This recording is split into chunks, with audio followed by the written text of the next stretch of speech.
starts being Okay, rocky I'll start at the start again. My name is George Kelly. I was born in Dragdale, Ireland. From a very young age, I was interested in driving horses from about the age 7, horses and vehicles and whatnot.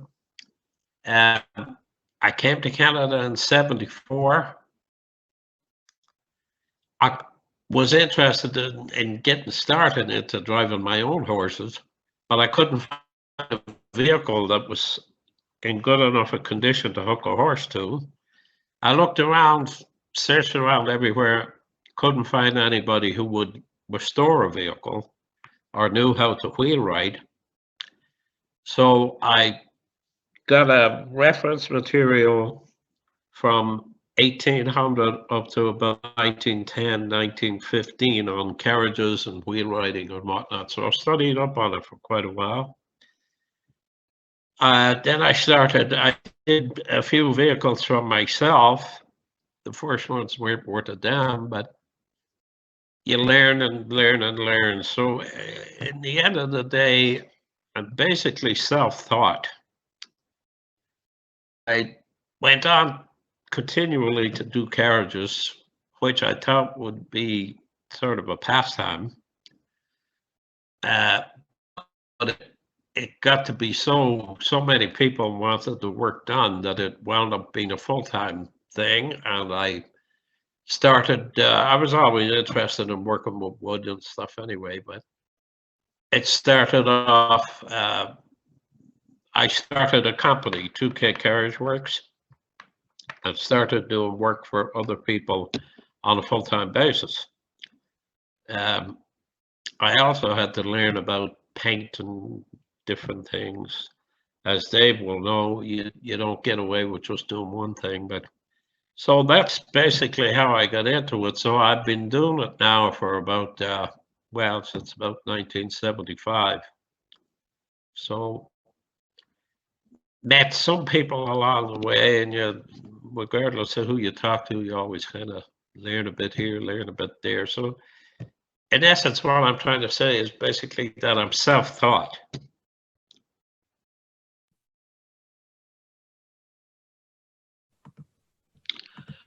Well, you have to have a lot of different skills as such. I mean, you have to be competent working with wood. You have to be able to recognize the different woods, like from grain patterns and whatnot. You have to be a blacksmith, a welder, and a painter. And you have to be able to do upholstery, because upholsterers will not do the work on carriages and stuff. They just won't do it. For one thing, the carriage is too big to get it into an upholstery shop. They'll take a sofa or a couch or whatever, but they won't take a carriage. So I had to learn how to do upholstery as well, which you have to be able to upholster in fabric and leather, because some of them call for leather. Your bits and pieces for the shafts or pole or neck yoke or whatever, they would be made out of leather. So you can't just go to Walmart and buy it. So you wind up having to make it yourself. Does that give you an idea of the different skills you need? Quite. If you look at, particularly in North America, if you look at buggies, which are, there's a lot of buggies here, which were like the runabout, you know, for families. When they were building buggies, they sourced the axles and different components, metal mostly, from whoever was the cheapest at the time. So one of the problems with restoring carriages or buggies now is that you can't just get an axle or a hub from that buggy and put it on this one. They're not interchangeable because you had so many different manufacturers.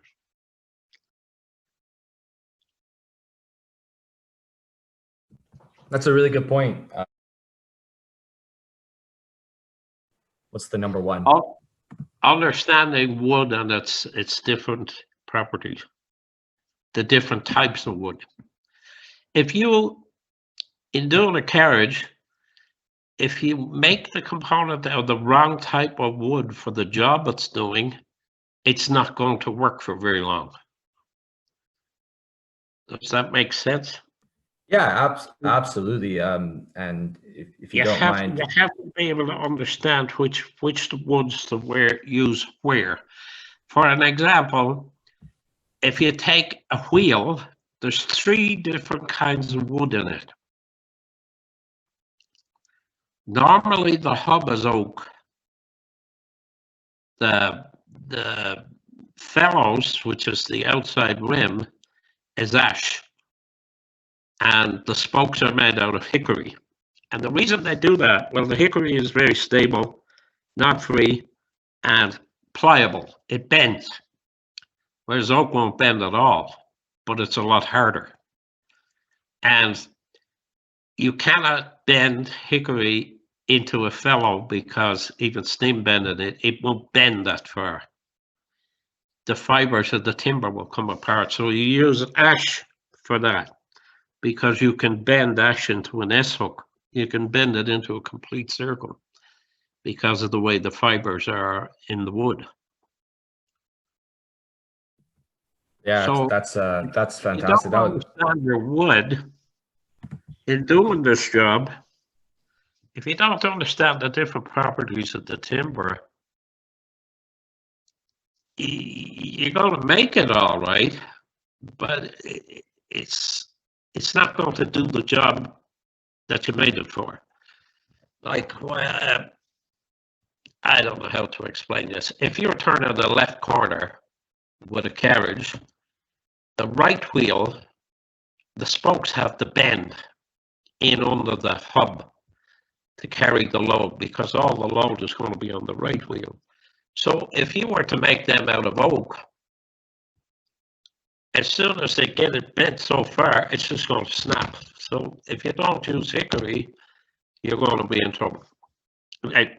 That's just sort of a quick synopsis of what I'm talking about. So I would say understanding timber is the most important part of it. That's a really great aspect of that timber is the timber has to be air dried for 6 years. Why is that? Kiln dried, sorry? I was just asking why that is for 6 years. Well, if you kiln dry timber, you actually you alter the molecular structure of the timber and the fibers of it. So what will happen is when you kiln dry it, it tends to separate because the fibers of the timber are shrunk too fast in the kiln. Whereas if you air dry it over 6 years, it will retain its flexibility and adhesion in the fibers of the timber.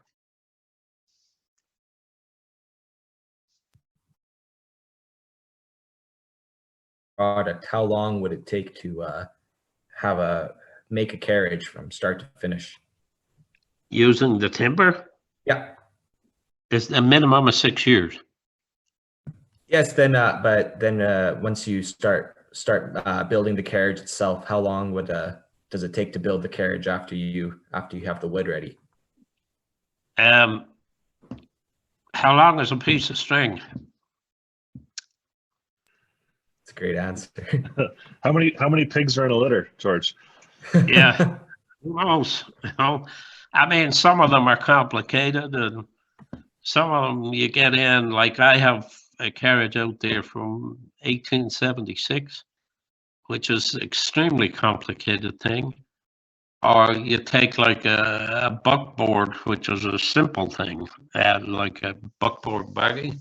It's a simple thing. So, you know, how long is a piece of string? It just depends on the vehicle.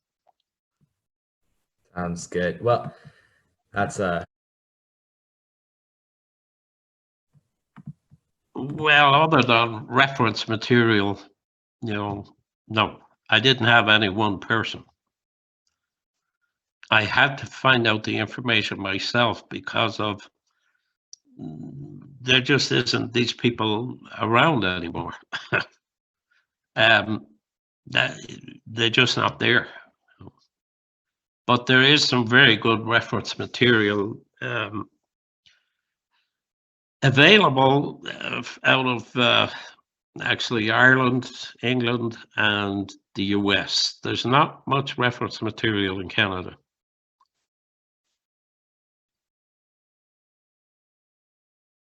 Whole job is normally what you get is a bucket of rotten shit, right?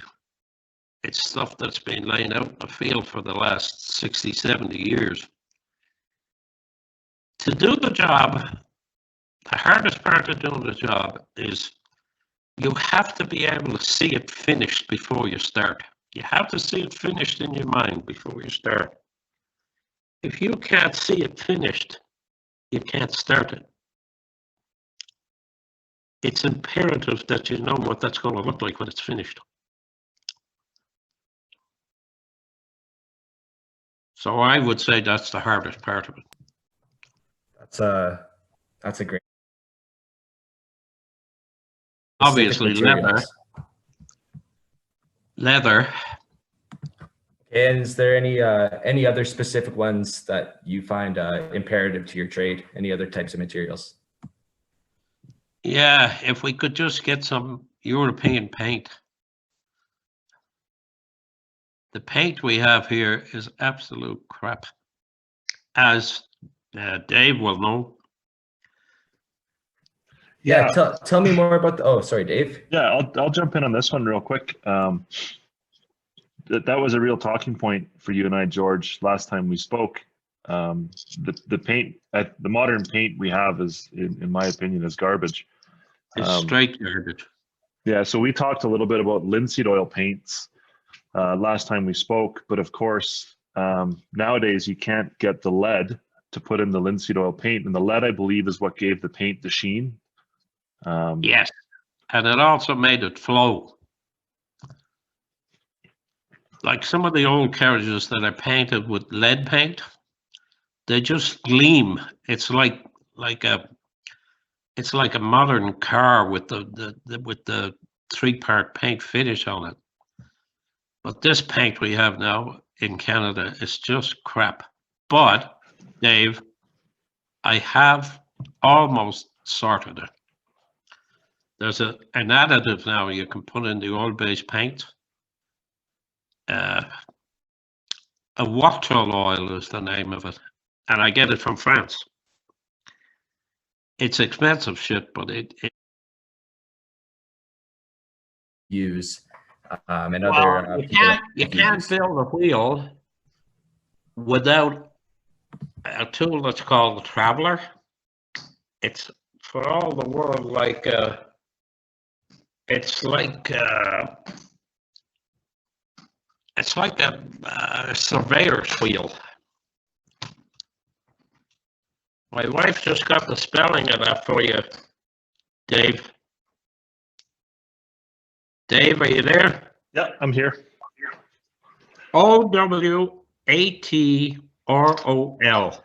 Gotcha. Okay, I will do some research. Okay. Now, they say it's available in the States, but it's not. Anyway, getting back to the tools, the builder wheel you need, the first tool you need is a Traveler, which is like a surveyor's wheel. It's measured out in graduations, and you have to have that. The second tool you need is it's shaped like a cone. And what it does is it chamfers the end of the spoke where you're going to put the tenon on, where the spoke goes into the felloe. And then you need the tenon tool, which is these three tools are basically exclusive to wheelwrighting. You also need a spoke shave, which goes without saying. And you need ash wedges. but they're not a tool. That's a piece of timber. So, but anyway, they'd be your four tools that you need. You can't build a wheel without them.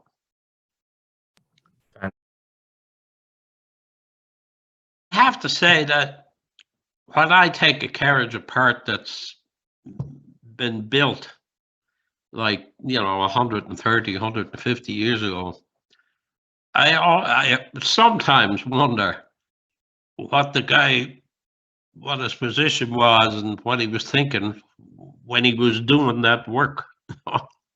I don't know if that's spiritual or whatnot. I often wonder what his circumstances were or what his position in life was. Why I do that, I couldn't tell you. I think, George, I think we all do that in this business. The buildings and the artifacts and the objects and the tools and the materials all gives us that connection to the past. And I don't know if you can ever develop an understanding of it, but it certainly rolls around my mind quite often as well. Wheel riding. I love it. Because it's being lost. All the old guys, old farts like myself, we're starting to get to the point of where, like, you start doing a 52-inch wheel and stuff, and it's a lot of physical work. So there's quite a few guys quitting. Older guys, they're finishing up. And as far as I know, there is not one young person involved in wheel riding, which is a disaster, because if this thing is lost, it's going to be an awful lot of work to bring it back. I'll step in here again, Quinn, if you don't mind. Yeah, absolutely. So George, the reason that we do these interviews